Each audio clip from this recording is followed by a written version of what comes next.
Bienvenidos todos. Muchas gracias por su presencia. Como lo anunciamos hoy en esta reunión rutinaria de los comités sectoriales de Benamérica, tenemos como invitada a la doctora Sari Levy, destacada economista de larga trayectoria en el análisis del quehacer económico del país, de Venezuela. Al darle la bienvenida a la doctora Sari Levy, me permito decir parte de su currículum, economía y con doctorado en estudios de desarrollo, maestría en economía internacional y especialización en ciencias administrativas. Individuo de número de la Nacional de Ciencias Económicas en Venezuela y docente titular de la Universidad Central de Venezuela, donde fue decana de la Facultad de Ciencias Económicas y Sociales. Fue becaria de la beca Fulbright de la Universidad de Boston en el Centro de Estudios de Polímeros, Departamento de Física. Tiene un scholarship o tuvo un scholarship de la Universidad de Massachusetts, Departamento de Economía. Responsable del cálculo y análisis del Índice Internacional de Derecho de Propiedad, Property Rights Alliance en Washington, D.C., y del Índice de Burocracia, Adam Smith Center for Economy Freedom, de la Florida International University. Es coordinadora del Observatorio de Gastos Públicos del Centro de Difusión del Conocimiento Económico, se dice, en Venezuela, y es parte de la red de ACCCS de consultores. Posee diversas publicaciones, conferencista habitual en reuniones académicas y profesionales y requerida frecuentemente, el ejemplo este ahora, por medio de comunicaciones en temas económicos. Damos la bienvenida a la doctora Sari Levy y le agradecemos la oportunidad. Todos saben cuál es el esquema de trabajo y la oportunidad que nos da la doctora Sari Levy, no solamente de escucharla, sino de hacerle preguntas. Adelante, doctora. Bueno, muy buenos días. Gracias, Gonzalo, por esta oportunidad de conversar con tan distinguido público. Y la verdad, como te comenté, me encantará que esto se convierta más que en una presentación, en una conversación, porque siento que de la combinación de perspectivas e ideas de cada uno de nosotros es que podremos apoyar en este tránsito a la democracia que se encuentra, como dicen los americanos, en un crossroad, en un punto particularmente crítico donde cualquier impulso que demos nos puede llevar al éxito de un esfuerzo que llevamos empujando por más de 2 décadas y que podría realmente llevarnos a la victoria en un momento tan particular como el que estamos ahorita. Cuando conversé con Gustavo, acordamos en que yo iba a dar una pequeña explicación, por decirlo, de los puntos medulares del entorno en el que estamos presentes y dibujarnos lo que podrían ser los dos escenarios o polos opuestos a los que nos podríamos dirigir, uno frente al rescate de la democracia, otro el mantenimiento del régimen actual, y las dos realidades tan opuestas a las cuales nos podríamos encaminar en cada uno de los casos. Si yo tuviera que resumir muy brevemente la situación actual venezolana, como sabemos, es de una crisis humanitaria compleja, multidimensional, y es un estado frágil, afectado por el conflicto, tal y como lo define actualmente el Fondo Monetario Internacional, Fragile Conflict Affected States, definición que le fue impuesta a nuestro país tristemente también en el año 2023, no recuerdo exactamente el mes.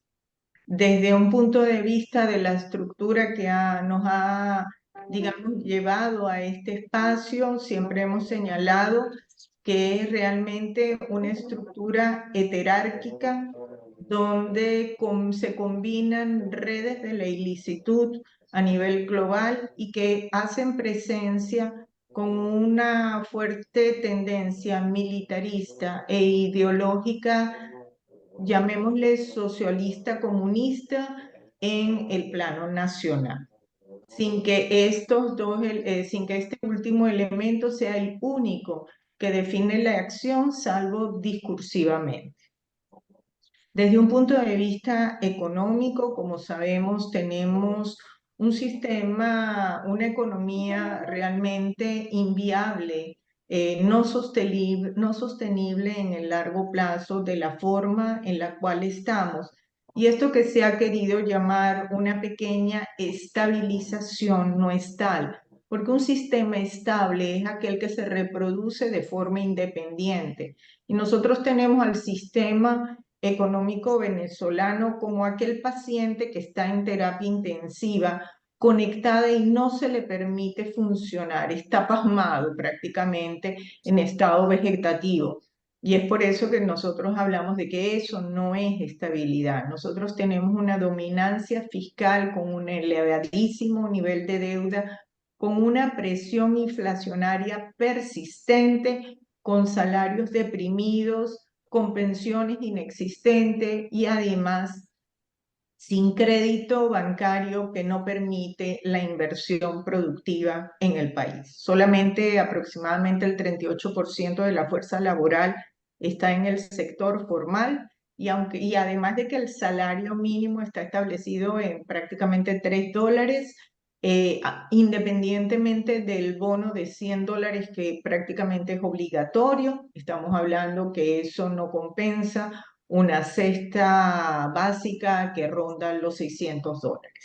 Entonces, en 25 años hemos perdido más de 40.000 industrias, tenemos desmantelado lo que llamamos la cadena productiva nacional y nos hemos desconectado, desintegrado de las cadenas globales de producción, además de que nos hemos totalmente desconectado de los flujos financieros. Sabemos que tenemos los servicios básicos y los bienes públicos totalmente colapsados, y cuando hablo de bienes públicos me refiero principalmente a educación, salud y seguridad, y todo ello nos ha llevado a tener, ay, perdón, nos ha llevado a tener una migración del país que ronda los 8 millones. Entonces, bueno, esto como, digamos, un dibujo muy rápido, a grandes pinceladas de cuál es el...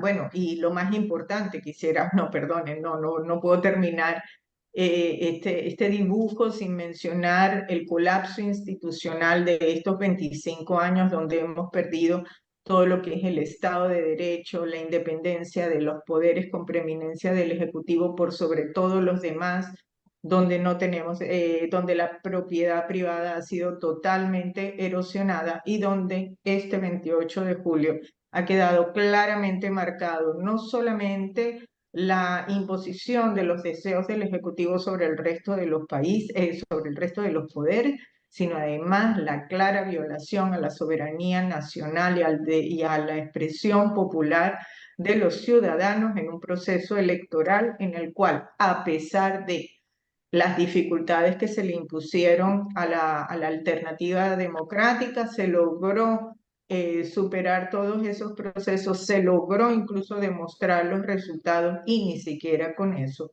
ha habido forma ni manera de un reconocimiento de esta situación. Vale la pena señalar que es de insistir en este aspecto a nivel internacional, puesto que estamos erosionando el valor de los procesos electorales como mecanismo de alternación de poder en las democracias del mundo, ya no solamente el caso de Venezuela. Esto representa una erosión muy importante si esto queda impune. Dicho esto, y como les decía al comienzo, yo siento que estamos en un momento muy crítico donde nuevamente tenemos la posibilidad de una alta bifurcación. Y digo esto porque más allá de lo que ocurra, o mejor dicho, en función de lo que ocurra, podemos dibujar dos escenarios diametralmente opuestos, diametralmente opuestos. Definitivamente la realidad no se basa en absolutos como los que yo voy a dibujar, si uno no puede proyectar el futuro, pero si yo tuviera que dibujar escenarios, podría dibujarlos realmente de forma diametral. Un primer escenario, y voy a colocar primero el escenario positivo, es en el cual logramos una transición a la democracia.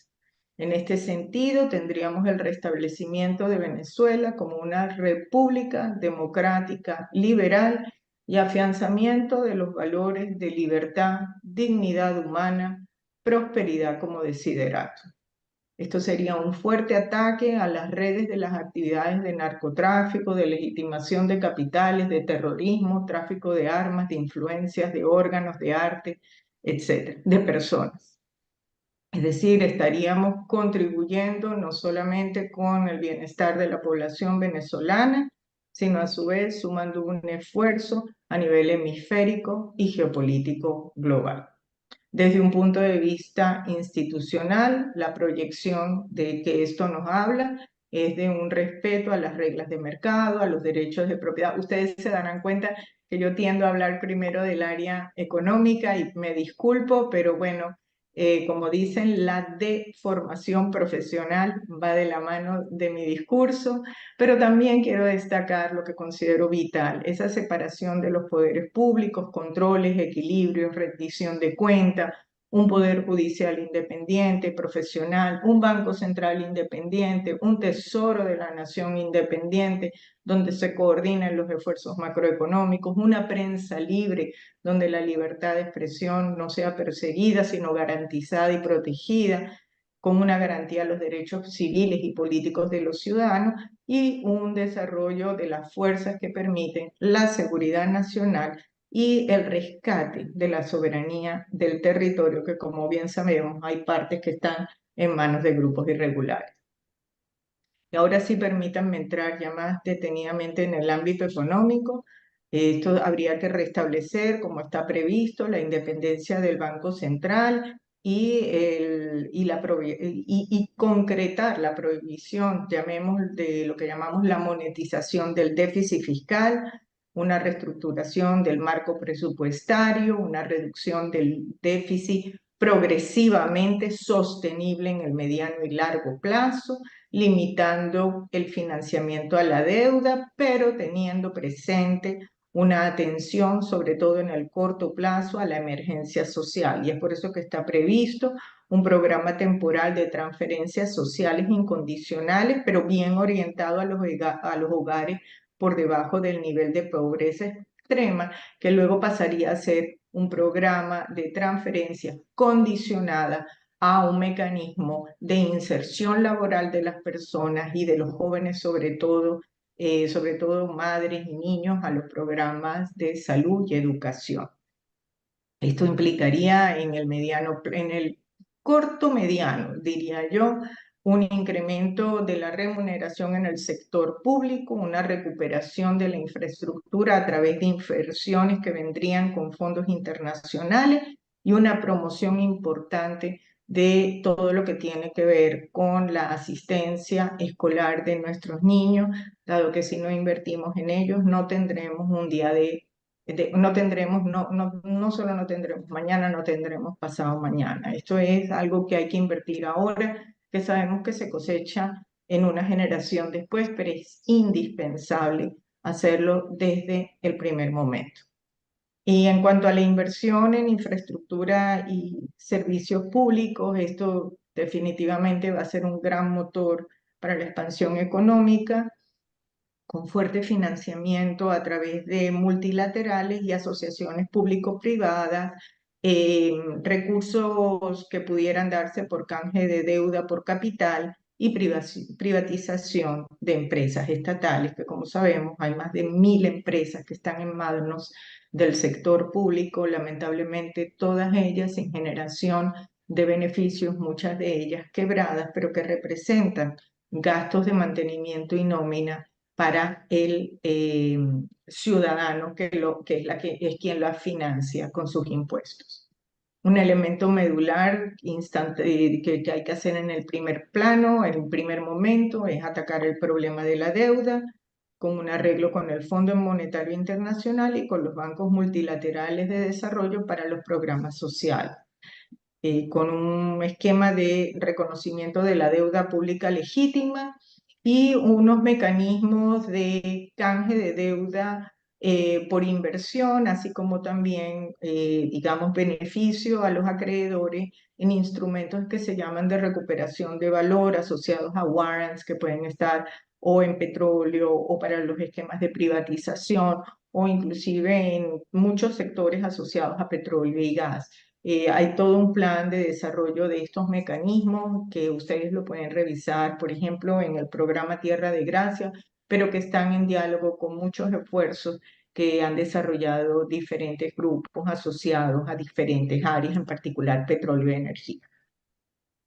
El tema de la energía, como sabemos, Venezuela siempre había sido en el siglo XX un proveedor confiable de energía, cosa que ha dejado de serlo, pero según algunos escenarios, inclusive hemisféricamente, aunque tenemos ya hoy en día a un Estados Unidos que es independiente o digamos se autoabastece desde un punto de vista energético, cuando se comparan, los expertos petroleros hacen análisis comparando lo que llamaríamos las fuentes energéticas de petróleo, gas y otras energías alternativas que podría haber en el, llamámosle, los aliados del hemisferio occidental y aquellos en los que están en los no aliados del hemisferio occidental. Venezuela pasa a ser una variable interesante y ese es un mecanismo de negociación y planteamiento de la importancia del rescate de Venezuela dentro de las democracias occidentales.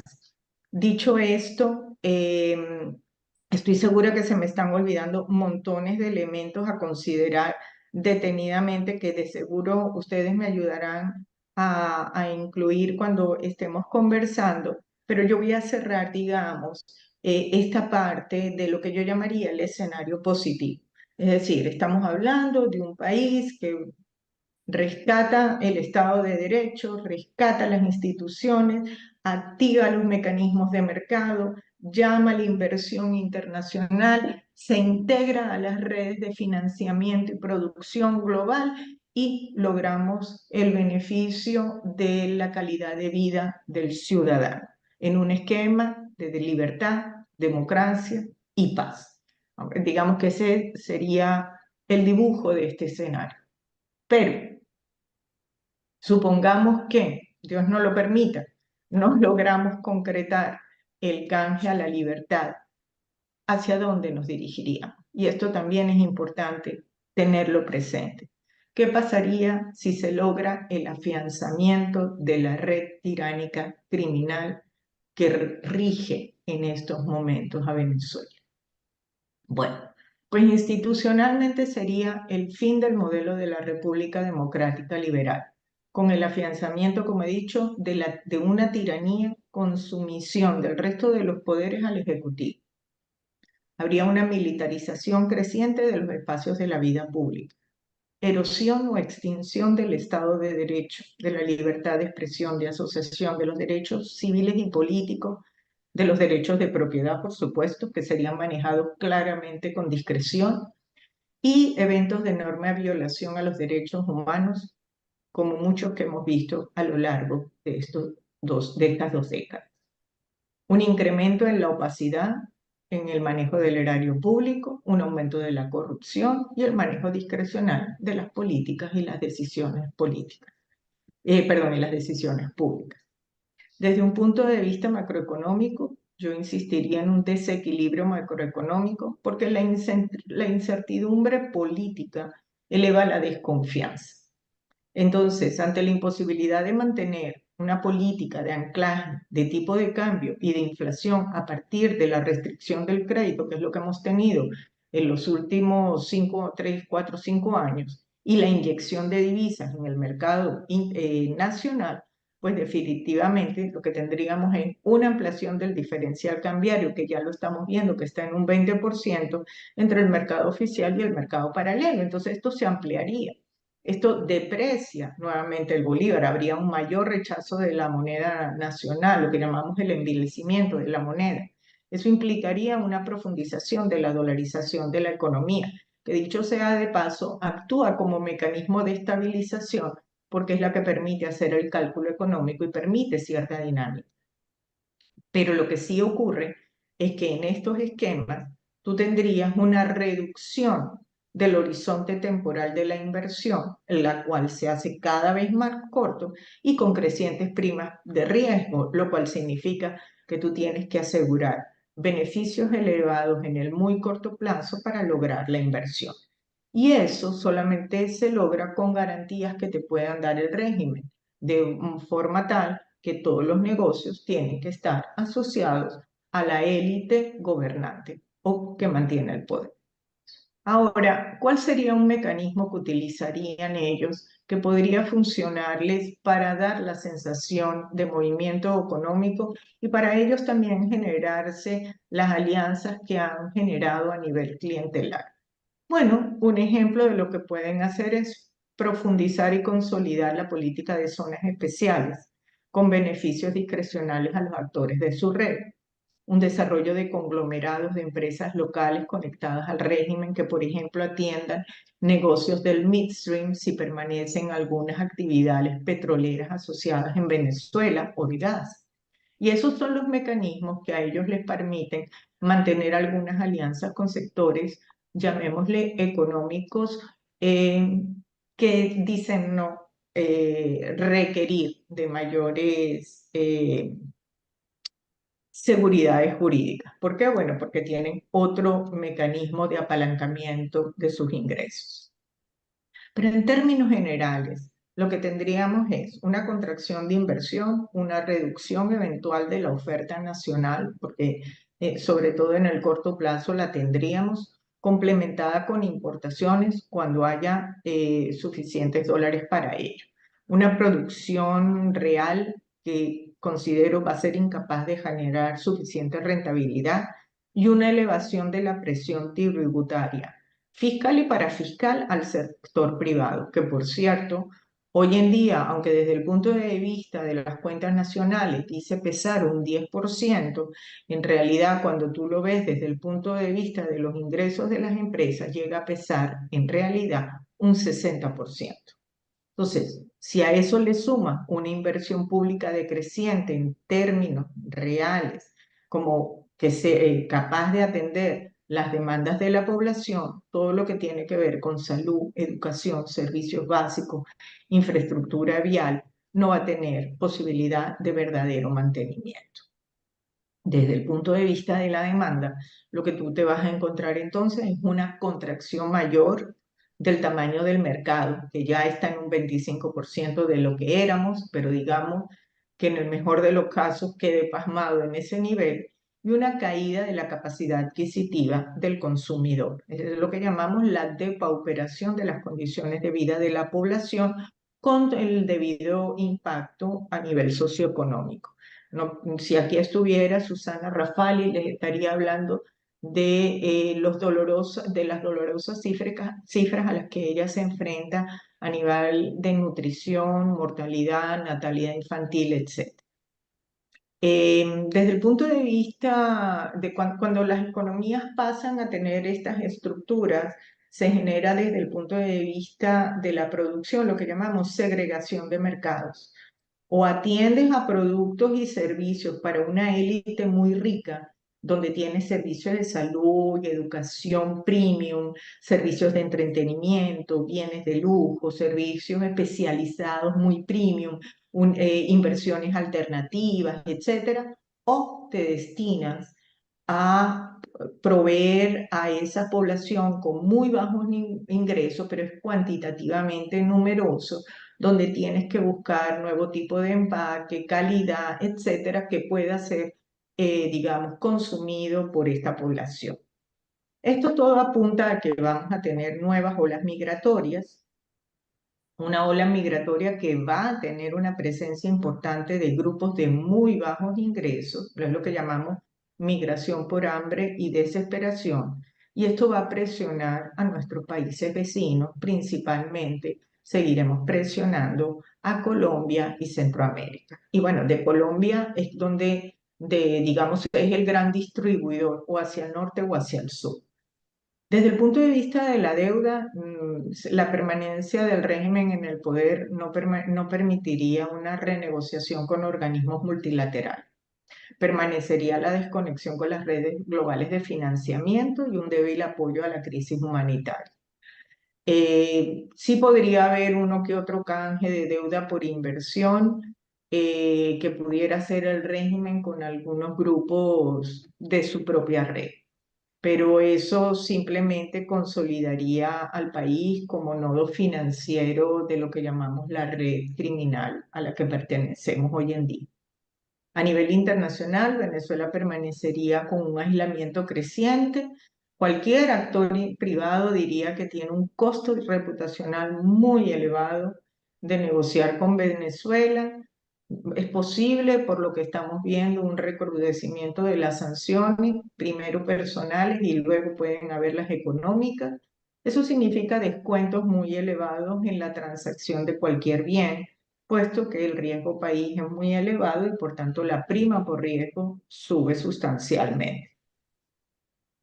Desde un punto de vista global, se los decía al comienzo, a mí me parece que un elemento en el que deberíamos insistir a nivel internacional y a la comunidad internacional, la violación del respeto a la voluntad popular expresada el 28 de julio es un claro debilitamiento de los procesos electorales como mecanismo de alternabilidad democrática. Y eso no solamente socava las bases de la democracia liberal a nivel nacional, sino a nivel global. Y es claramente un precedente peligroso. Esto abre las puertas para una impunidad global a los regímenes de fuerza y se puede generar incluso un efecto contagio. Pues si con el diferencial tan marcado en el nivel de la votación se impone por la fuerza el resultado de quien domine el régimen, de quien está en el poder, imaginémonos en cualquier país donde la diferencia sea baja. Entonces, desde todo punto de vista, a mí me parece que es un escenario que más allá de los problemas que nos generará internamente puede tener un efecto contagio sumamente negativo y costoso para el hemisferio y yo me permito decir, creo que a nivel global. Yo lo dejo hasta aquí, creo que ya he hablado demasiado. Creo que me encantará de verdad conversar con ustedes porque estoy segura que ustedes tienen perspectivas muy valiosas para alimentar mis propias reflexiones. Muchas gracias. Excelente, profesora. Muchas gracias. Y les recuerdo a todos, por favor, levanten la manito electrónica para pedir la palabra. Ya tenemos una mano, dos manos levantadas, Eduardo Betancourt y Jorge Baral. Adelante, Eduardo. Bueno, Sari, desde el Hola, punto, Sari. Hola, Eduardo, dije hola, Sari. Buenos días. buenos días. Bueno, bajo el punto de vista económico, ¿cuáles serían las medidas que la comunidad internacional pudiera implementar para debilitar el régimen en estos momentos? Esa es mi primera pregunta, porque eso nos daría a nosotros una orientación de qué cosas deberíamos nosotros presionar como ven América a nivel internacional. Y lo segundo es, bajo el punto de vista ya energético, ¿qué efecto tendría una discusión que está surgiendo en este momento, la suspensión de las licencias de Chevron y de la petrolera española sobre el régimen a corto plazo? Y si eso sería visto mal por la población que en estos momentos, mal que bien, están obteniendo empleos estables y bien remunerados de esa actividad económica. ¿Quieren que contestemos una por una o Sí, quieren en sí. grupo, como tú me digas? Si puede hacer respuestas corticas es mucho mejor porque puede ir Sí. directo al tema. Bueno, fíjate, una de las sanciones que yo creo que se hace poco y que es el congelamiento de activos. No solamente, sí se ha demostrado que, por ejemplo, las sanciones individuales, incluyendo al grupo familiar, pero además el congelamiento de todos sus activos, tiene un impacto muy interesante porque debilita lo que llamamos el apoyo incondicional al régimen, porque eso va atacando diferentes nodos de la red actores que no son del centro propiamente dicho, no son los eslabones necesariamente más fuertes. Y eso tiene un impacto muy importante. Pero obviamente eso tiene que hacerse con alianzas, digamos, porque no puede ser que únicamente se lo pidamos a los Estados Unidos. Sabemos que hay muchos de los actores de la red que están en Europa, donde tienen activos en España, tienen colocaciones en Bruselas, tienen activos en Suiza, en Portugal, en Italia. Entonces, nosotros insistimos mucho con Estados Unidos, pero la Unión Europea también es muy lenta, débil, por no decir, se hace la vista gorda, sobre todo a la hora de hablar de congelamiento de activos. Yo puedo sancionar a la persona, pero déjame ese dinerito metido en el banco o en los entes de inversión.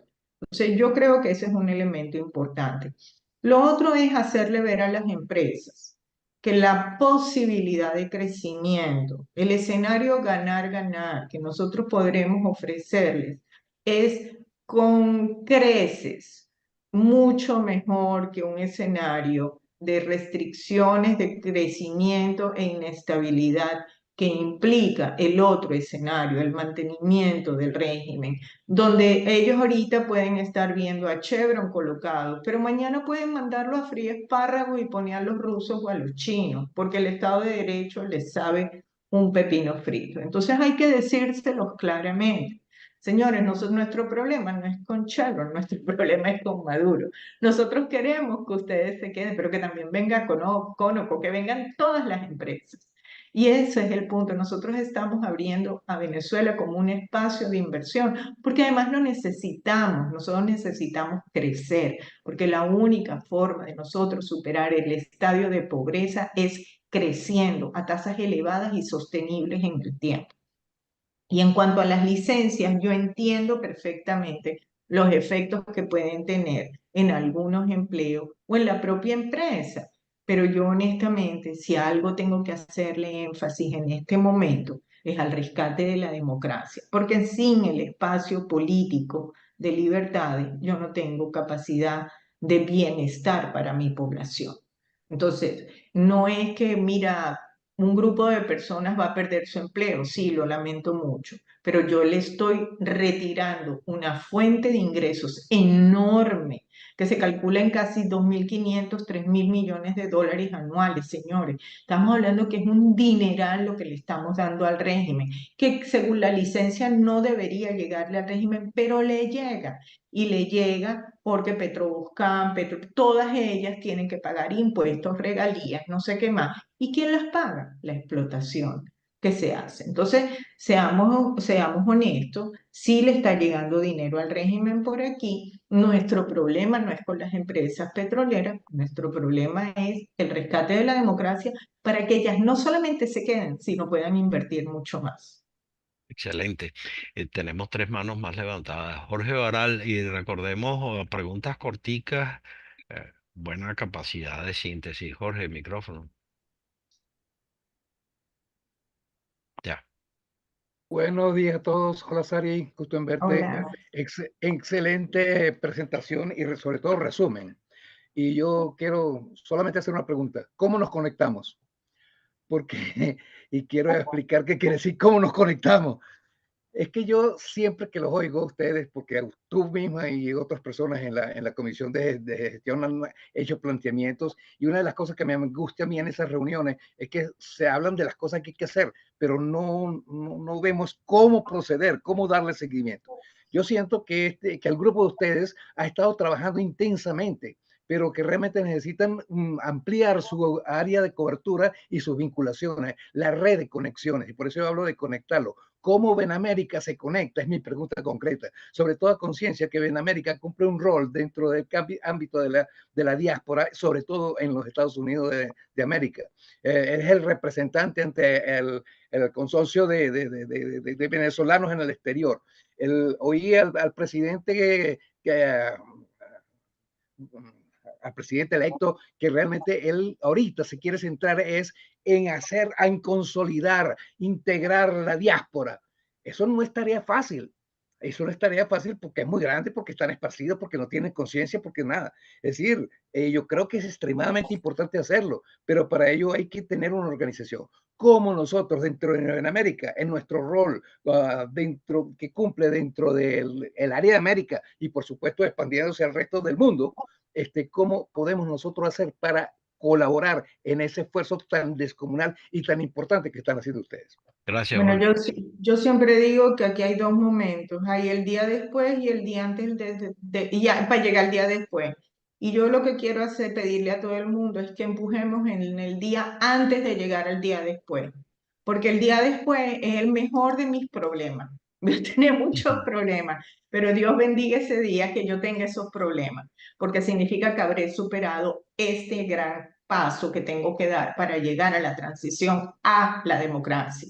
Porque a mí me molestaba mucho cuando hablábamos de transición democrática. Digo, no, esto no es una transición democrática, es a la democracia y lamentablemente hay que presionar mucho para lograr eso. Entonces, yo sé que hay el movimiento de venezolanos en el exterior, sé que ustedes están, sé que hay un grupo de actores que trabajan a nivel internacional. Y sí, efectivamente, lo que tenemos que hacer todos en este momento es ver cómo nos conectamos y trabajamos más coordinadamente.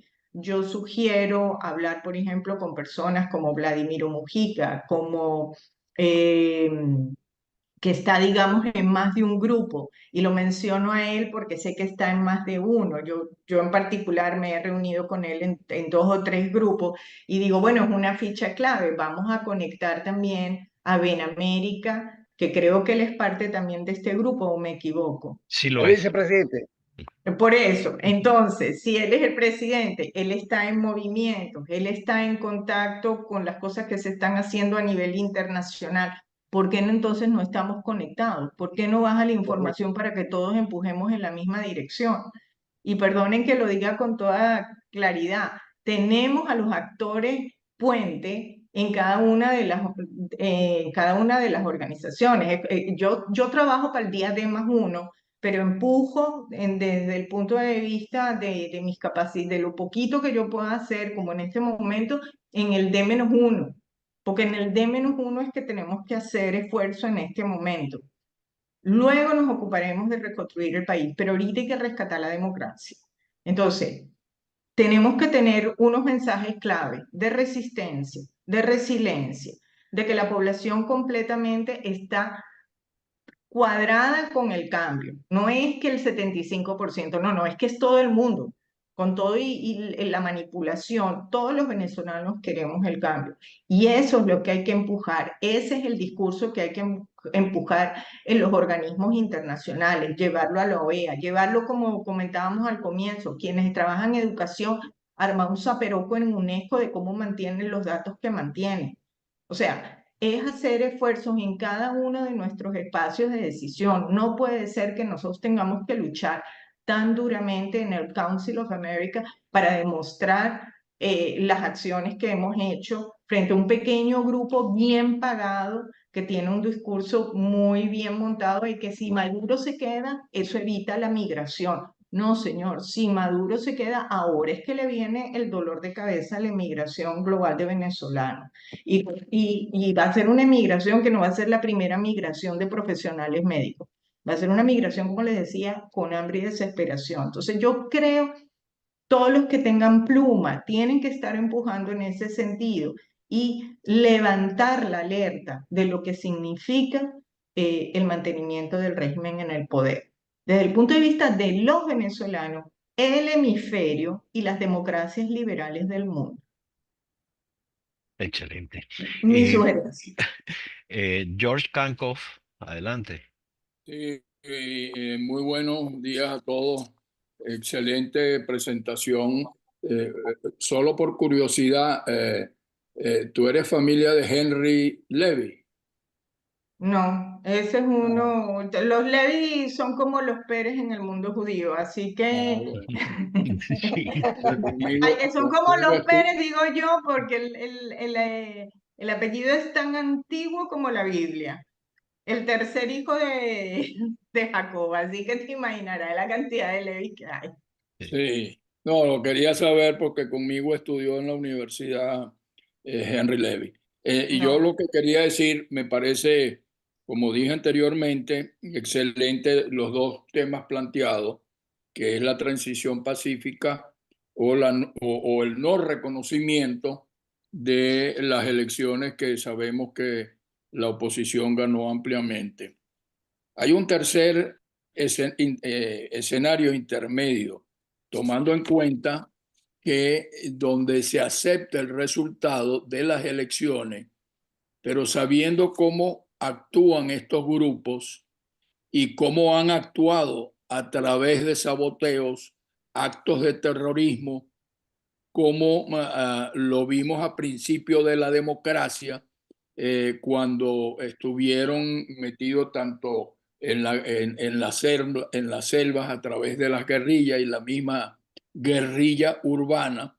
Entonces, mi planteamiento, y yo siempre he insistido, es lo principal que nosotros tenemos que garantizar, aparte de que esta transición se dé, es contar con unas fuerzas armadas que no solamente haga respetar los resultados de estas últimas elecciones, sino que esté preparada para combatir no solamente las fuerzas armadas, también las fuerzas policiales, eh, que también estuvieron involucradas en esos primeros años de la democracia en combatir a la guerrilla, de tal manera que para mí, sin el apoyo incondicional de las Fuerzas Armadas y unas Fuerzas Armadas que sean y policiales que sean verdaderamente y estén identificadas con la democracia, aún llegando a la presidencia, la oposición,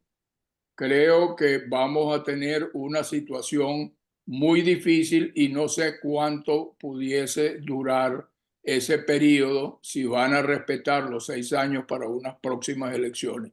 Entonces yo tomaría eso como un escenario intermedio, pero que no olvidemos que esto, y lo he dicho en miles de oportunidades, es lo más importante, contar con las Fuerzas Armadas y Policiales, porque nadie más, ningún organismo económico, ni ningún grupo, como lo están hablando por allí, de que puede haber una intervención de un grupo paramilitar, no lo creo. Entonces, simplemente quería hacer esa observación, que tomen en cuenta en ese análisis. Yo lo vengo discutiendo aquí en Benamérica. En este comité tenemos un grupo de seguridad y defensa donde tenemos destacados militares y comisarios de las diferentes fuerzas, que estoy seguro que Ramírez Pérez tiene la mano levantada y va a decir algo al respecto. Es solo mi recomendación, que aún ganando esas elecciones vamos a estar seguros que podamos permanecer por lo menos en los 6 años que establece la Constitución, de tener un presidente elegido democráticamente. Muchísimas gracias, George. Tomando en cuenta el tema, yo le voy a permitir, si ustedes me permiten el atrevimiento a Héctor Ramírez que hable, porque seguro te va a dar mejor respuesta que yo, pero además seguro su inquietud viene del área también, creo yo. Almirante, adelante. Yo estaba antes de que usted le dé derecho de palabra, Ah, pero perdón, no, perdón. pero usted, doctora Levy, tiene el control de la sala. Adelante, Héctor. Bueno, buenos días, gracias. Excelente exposición, doctora. Placer para mí compartir con este grupo estos momentos de crecimiento intelectual imprescindible en estos momentos. Yo lamentablemente levanté la mano no para hablar lo que ya dice Jorge, no lo quiero desilusionar, pero también lo voy a tocar. Yo tenía una pregunta más que todo para la doctora, porque yo veo, la primera pregunta es preguntas cortas y luego entraremos, para luego entrar en un futuro al tema de Jorge, al tema militar, que es un tema bien complejo ahorita. Lo primero que yo quería preguntar a la doctora era, cuando ella habló de la deuda legal, pero nunca me habló de la deuda legal. Sería interesante saber qué porcentaje de la deuda es legal y qué porcentaje de la deuda también es ilegal. Acuérdense que hay una deuda que el gobierno tomó sin cumplir con los principios constitucionales que tienen que pasar por la Asamblea, que tienen una cantidad de cosas. Eso es la primero que yo quiero plantear. La segunda es que son dos escenarios. Ahora plantear el tercer escenario.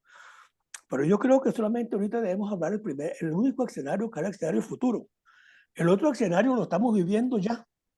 El otro escenario lo estamos viviendo ya, donde estamos en una caída, donde un Estado, un gobierno, veo que no le importa si hay o no hay migración. Han salido 8 millones y yo nunca he visto a nadie del Estado preocupado porque se están yendo 8 millones de venezolanos. Y creo que tampoco le va a importar que se vayan 8 millones más. Yo creo que eso es lo que ellos están persiguiendo y ahí tenemos que tener cuidado con ese escenario. Por lo tanto, esas son las preguntas que yo le tengo. Si están viendo que la emigración es un problema o es una solución que está planteando Maduro y su régimen para permanecer en el poder, y ver cuál es la deuda legal. Dejo la parte militar para después, para darle derecho a la palabra a otro grupo que quiera preguntar a la doctora y después hacemos un paréntesis para la parte militar. Gracias. A ver, fíjense, la deuda está calculada en 165.000 millones de dólares. Y yo hablo de la deuda legal, porque dada la gran opacidad en cifras, sabemos que uno de los elementos más importantes que tenemos que rescatar es las estadísticas oficiales. O sea, yo no tengo deuda de inflación garantizada, de Producto Interno Bruto, de exportaciones, de importaciones, de producción de nada en Venezuela. Nosotros no tenemos confiabilidad en la data en nada. Pero la deuda que tenemos contabilizada, la financiera, la que se tiene con China y la que tenemos frente a los arbitrajes internacionales, nos apunta a los 165.000 millones de dólares, más luego todo lo que pueda venir asociado a intereses, etc. Sin embargo, el día que tú te vas a sentar a negociar, pueden aparecer muchas cosas que tendremos que evaluar, porque ninguno de nosotros tiene certeza de cómo fue financiado, cómo fueron los acuerdos con China, que sabemos que China además exige que sean secretos. Entonces, menos aún vamos a saberlo nosotros ahora. Y eso no es solo con Venezuela, es con todos los países latinoamericanos. Y por eso hablo de deuda legal. Y eso está asociado también a un bono en particular, todos sabemos de cuál estoy hablando, que fue negociado, como usted dijo, sin todas las previsiones, pero que fue colocado en el mercado y tiene algunas garantías. Entonces uno tiene que jugar ahí dentro de la legalidad de lo que te exige el mundo internacional y lo que va a representar en un verdadero proceso de renegociación integrada de toda la deuda. Entonces uno ahí también tiene que estar muy atento a los riesgos y beneficios que tiene todo ese proceso de renegociación y que exige un cuidado particular a la hora de avanzar para que no nos ocurra situaciones como la que le sucedió a Argentina, en la que un grupo de holdouts le paralizó todas las transacciones financieras, independientemente que estaba perfectamente negociado todo y negociando sentadito con el Fondo Monetario Internacional.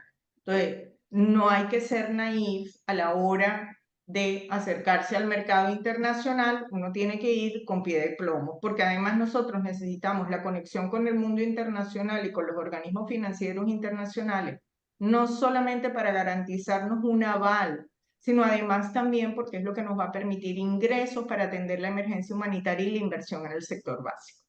Entonces, esto no es un asunto de que a mí me gusta este o me gusta aquel, sino esta es la realidad y esta es la mesa como está puesta y como te tienes que mover con toda la inteligencia y la habilidad y las dificultades con las que te vas a enfrentar. Y en cuanto a las migraciones, definitivamente eso no es un problema para el régimen. Yo levanto el grito de las migraciones para ver si despiertan los demás. A ver si Colombia se da cuenta que va a tener que atender 1 millón más, o los americanos, o los peruanos, o los panameños, o los mexicanos, porque ellos lo que han vendido es que Maduro va a generar la estabilidad que va a permitir que la migración no aumente. ¿Y cuándo se levantó el dolor de cabeza con las migraciones? El día que los estados de Texas y la Florida decidieron mandarle los migrantes a los estados que decían que había que abrir la frontera. Ahí fue el dolor de cabeza de la migración. Mientras lo tenían que padecer México, Florida y Texas, no pasaba nada. Ay, pobrecitos los migrantes. Cuando los mandaron para Nueva York, para todos esos estados con unas políticas muy distintas, entonces reaccionaron. Entonces, ¿qué les dijo Maduro? No, no se preocupe, repatríemelo, que yo además luego se los mantengo aquí. No, no, no. Nosotros somos los que estamos levantando el tema de la migración como dolor de cabeza. No solamente, porque eso es una demostración clara de lo que pasa en el país. La gente vota con los pies, señor, y se va hacia donde vive mejor. Pero además es un elemento que ellos han vendido a su favor y tenemos que desnudar, que eso no lo pueden garantizar, todo lo contrario. Es por eso el tema de la migración. Por supuesto, menos gente que ellos tienen que mantener, menos dolor de cabeza. A ellos les importa un pepino. Así de sencillo. Gracias, doctora. Neuro, yo tengo la mano levantada, lo que pasa es que Zoom me la baja constantemente. Yo tengo una pregunta mía y una que está en el chat que tiene Edgar Jerónimo Amado de nuestra juventud. La pregunta de Edgar es: honrado de las destacadas mujeres venezolanas, ¿qué hacer con esas potencias de izquierda que no se sabe cómo actuarán en contra de la nueva democracia que tendremos porque sabemos que no tienen escrúpulos? Muchas gracias por su exposición. Y la pregunta mía es una pregunta de mucha actualidad dentro del escenario optimista. Y en política hay que tener mucho cuidado con la ley del péndulo. El péndulo ahorita está en un extremo muy extremo. Mi pregunta ¿es posible y viable el otro extremo, el planteamiento del presidente Milei de la Argentina? Bueno, Esa es mi pregunta. miren, bueno, primero quisiera agradecer tus palabras, Edgar. No, no creo conocerte, disculpa, veo tu foto. Muchas gracias por tus palabras. Y segundo, definitivamente que nosotros ya no solamente me refiero a las potencias de izquierda, me refiero a las redes criminales, porque a mí no me gusta etiquetar negativamente a alguien por su ideología. Si queremos un mundo libre, tenemos que aprender a respetar la diferencia de ideas de quienes tengamos enfrente, siempre y cuando todos respetemos las reglas del juego y unos principios básicos como son los derechos humanos, las libertades políticas, las libertades de expresión, etcétera, económicas, sociales, etcétera. Entonces, sí, definitivamente es que ellos van a actuar sin escrúpulos, pero no contar con un régimen que los ampare es el primer paso y va a significar un cambio importante. Y creo que con esto también respondo un poquito, si me permite, la inquietud, o mejor dicho, la gran verdad que expresó George Campos. Cierto, nosotros necesitamos cuerpos de seguridad que nos permitan darle al ciudadano la posibilidad de transitar por el territorio, actuar libremente, que no sean secuestrados, que no sean robados, etcétera, etcétera. ¿Cómo tú vas a tener una actividad, por ejemplo, de turismo en medio de un total espacio de inseguridad?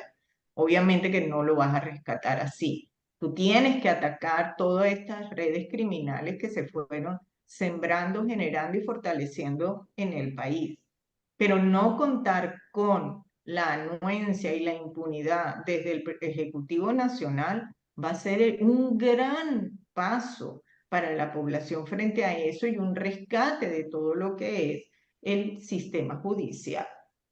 Entonces, yo no estoy diciendo que esto se va a hacer simplemente con banderitas blancas. Se va a requerir atacar a estos grupos. Y como bien señalaban antes, imagínense si Betancur en su momento le hubieran dicho: no, mire, para que usted tenga paz con estos grupos, usted tiene que compartir el poder con ellos. Yo quiero ver la cara que hubiera puesto Betancur. Entonces, que no me vengan a decir a mí que tenemos que dejarle espacios de poder a estos grupos para limpiarlos del poder. O sea, vamos a estar claros.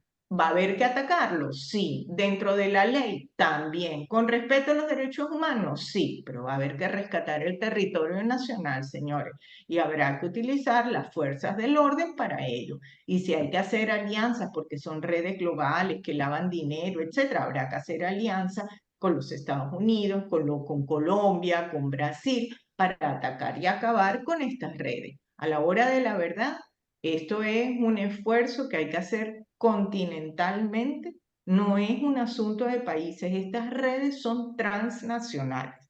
Nada más que si vemos el negocio de la droga, olvídense que es ilegal y se dan cuenta que es una tremenda corporación. Okay, desde la producción hasta la penetración en los mercados. Entonces, es frente a ello que tenemos que actuar. Entonces, hay que hacerlo con conciencia de las dificultades que eso representa, pero definitivamente es una tarea medular. Yo les he hablado de un mundo menos rudo en ese sentido, pero sin reconocer que sin seguridad nada de lo que yo me planteo tampoco es posible. ¿Cómo yo puedo establecer una infraestructura si a cada rato tengo problemas de seguridad? Obviamente que no. ¿Cómo voy a asegurar la inversión? Necesito seguridad. La seguridad es un bien público, transversal a todo, como cuando hablamos de educación y salud. O sea, yo siempre digo que hay tres bienes públicos que un Estado tiene que garantizar. Y el primero es seguridad. Educación y salud, porque bueno, si no, no llegamos a ningún lado, pero el primero es seguridad. Y lo del extremo del péndulo Ah, lo del extremo del péndulo. Miren, yo no sé por qué nosotros llamamos a la libertad un extremo. Yo pensé que la libertad humana, la libertad de expresión, las libertades políticas, las libertades sociales, yo pensaba que eso era el centro.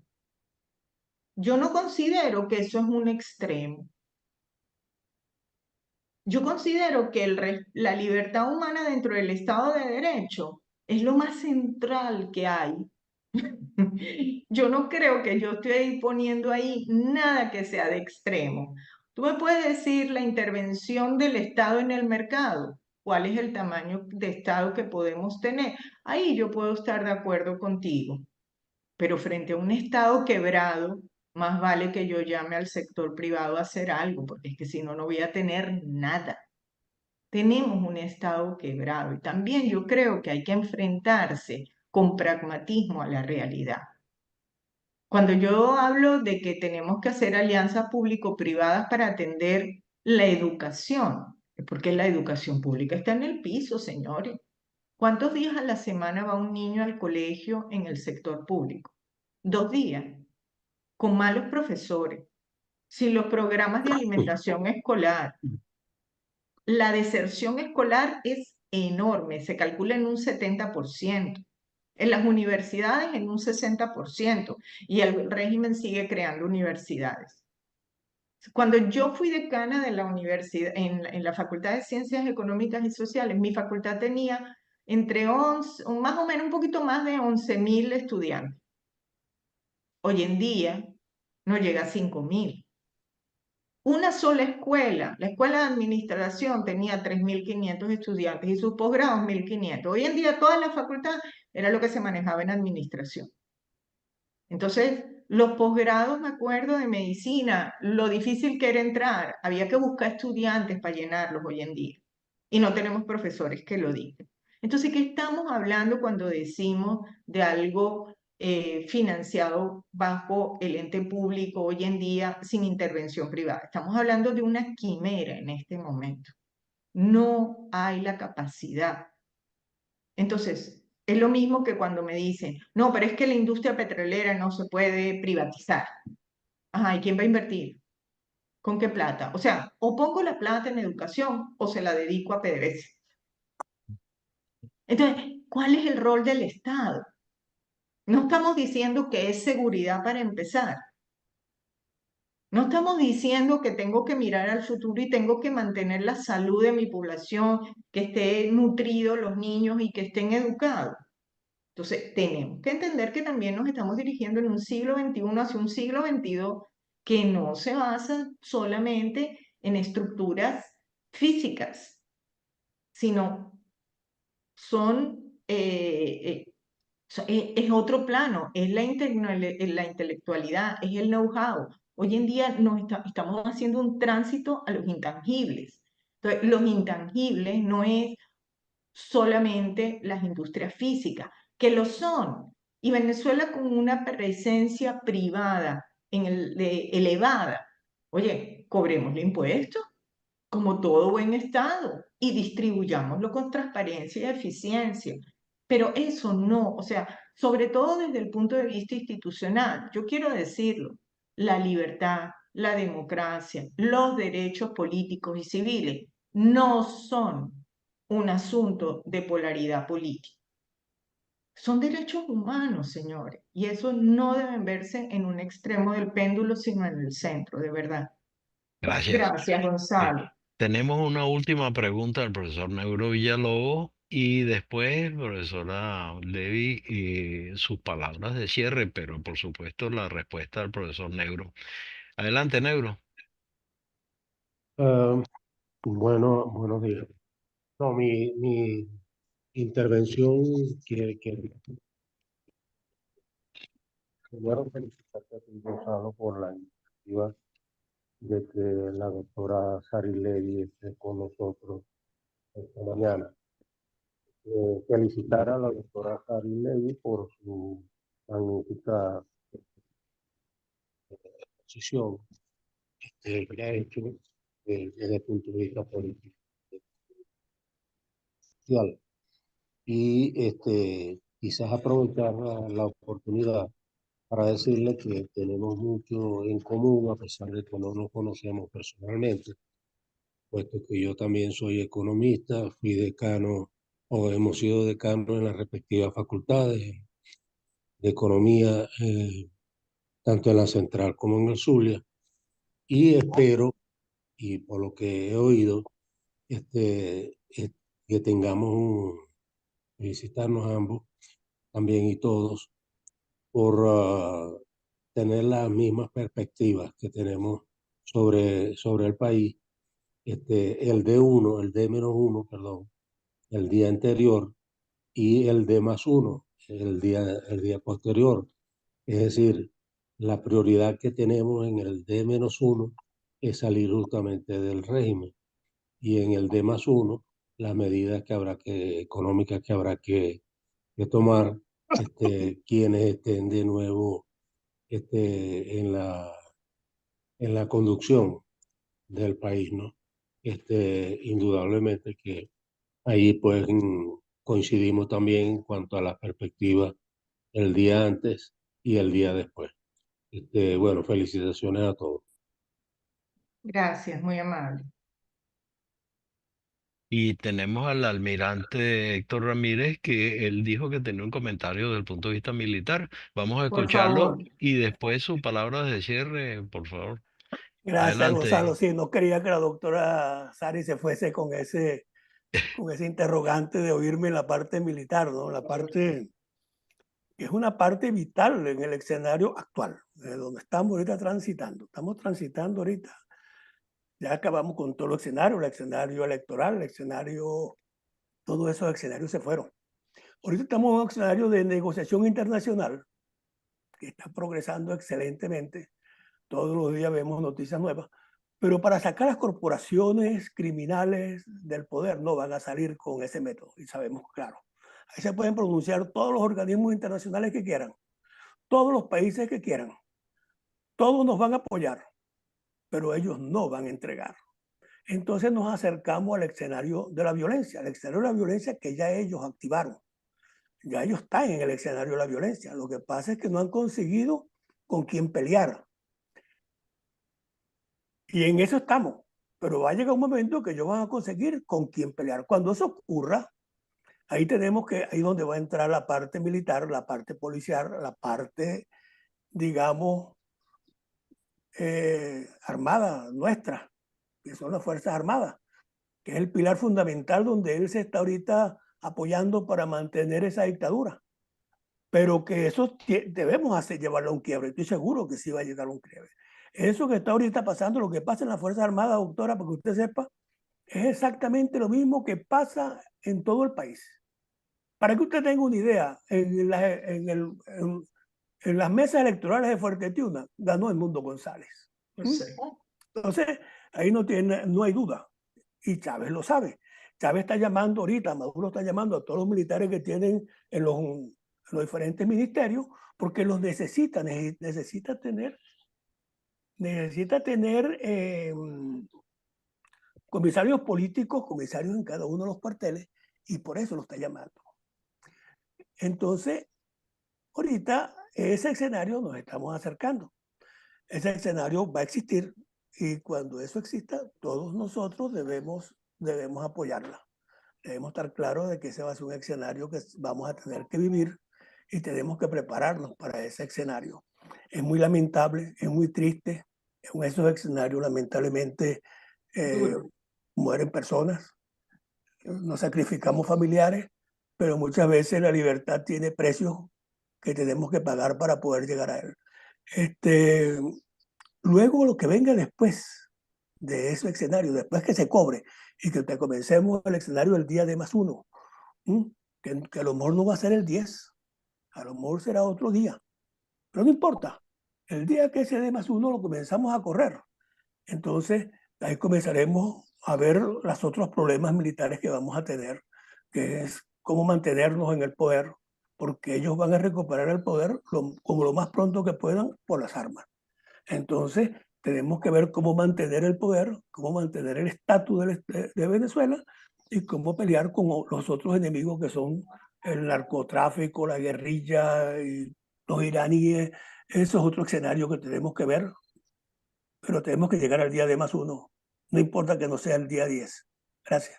Y el general Eduardo Caldera acaba de levantar la mano también, seguro que en materia militar. Adelante, general. Buenos días, disculpe que estoy fuera de horario porque ya iban a cerrar la parte de la doctora Levy, ya le había escrito en el chat. Muy excelente su presentación, aclaró muchas cosas, especialmente lo de la deuda externa, la deuda legal y la deuda que no es legal. Estoy de acuerdo con lo que plantea el colega Ramírez Pérez. Lo único que yo le pido, y eso es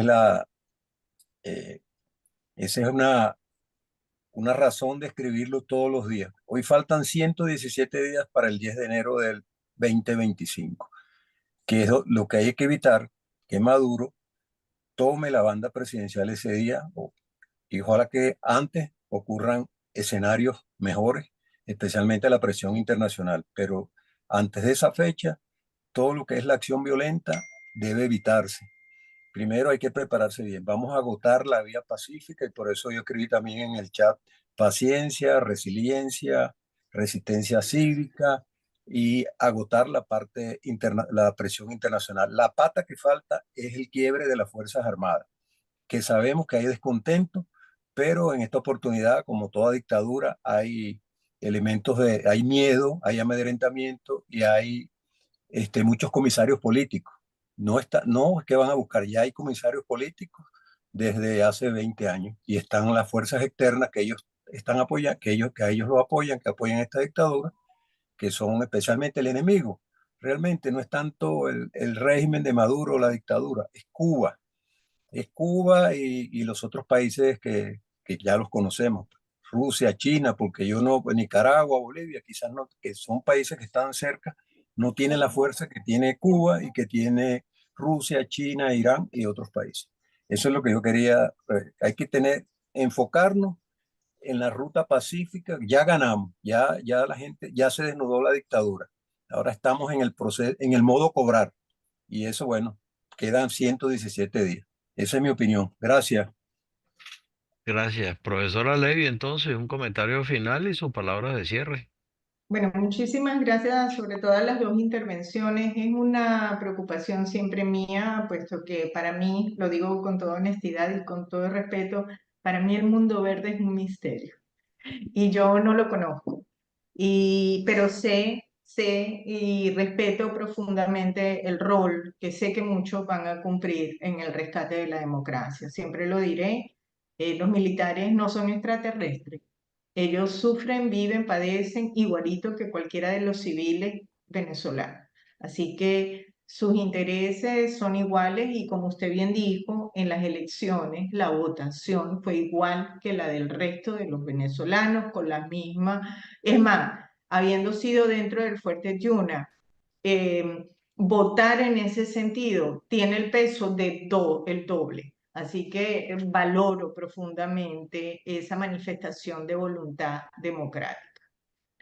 Yo no puedo sino agradecerles a ustedes el haberme escuchado, el considerarme mi intervención válida para las reflexiones que todos nos hacemos en unos momentos tan difíciles para nuestro país.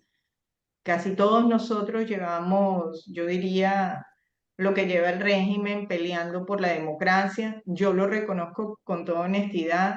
Yo estaba fuera del país en el primer año del gobierno de Chávez. Yo me fui y cuando volví en el año, a finales del 2001, yo digo que siempre amanecí en otro país. Yo me fui de un país y regresé a otro y solo había pasado un año de gobierno. Y después del paro cívico o en el proceso del paro cívico fue que empecé a involucrarme, por decirlo así, en el devenir político del país como ciudadana, no como profesional, no como nada, como ciudadana. Yo decía, no puede ser que esto le esté pasando a mi país. Y la verdad, esto ya es un compromiso con el país, con nuestras generaciones futuras. Y nada, seguimos, yo les pido a ustedes, sea a través de la pluma, sea a través de sus contactos, sea a través de hablando con otros venezolanos, hablando con sus áreas de influencia, organismos multilaterales, organismos empresariales, militares, sociales, eclesiásticos, no parar en el esfuerzo de denunciar lo sucedido y la necesidad de actuar, no callarnos, no permitir que este acto heroico que hizo la población venezolana el 28 de julio pase bajo la mesa. No podemos permitirlo y hacer todo el esfuerzo para que se convierta en ese punto de quiebre del régimen y el inicio de un mejor futuro. Muchas gracias, de verdad, muchas gracias por escucharme. Excelente, y gracias a usted por su ayuda. Por supuesto, está invitada a permanecer en la reunión ordinaria nuestra. Muy amable en todo caso. Gracias.